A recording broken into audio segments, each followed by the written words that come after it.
තොරතුරු නිවැරදිව දැන්ම දැනගන්න අපගේ නාලිකාව සබස්ක්‍රයිබ් කර තබා ගන්න. මෙන්න දැන් ලැබුණු ඉතාමත් සතුටුදායක පුවතක්. ඔබ දන්නවා මේ වෙනකොට පාකිස්තානය හා ඉන්දියාව අතර ඉතා උණුසුම් යුද වාතාවරණයක් පවතින බව. ඉතින් මීට සුළු මොහොතකට පෙර වාර්තා වුණේ ඒ පිළිබඳව ඉතා සතුටුදායක ආරංචියක් කියන්න.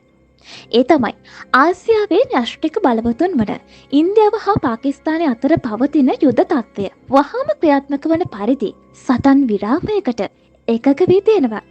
ඒ බව පාකිස්තාන නියෝජ්‍ය අගමැති ඉෂාන් ඩාක් මහත්මයා එක්ස් ගිණුමේ සටහනක් තබමින් මේ බව කියලා තිබුණා.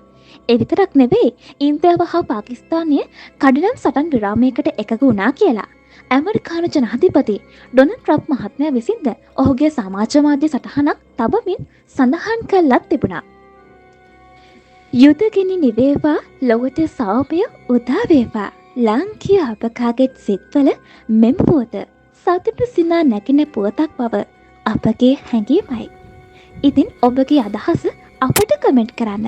මේ පිළිබඳව සවිස්තරාත්මක වීඩියෝවකින් හමුවෙමු.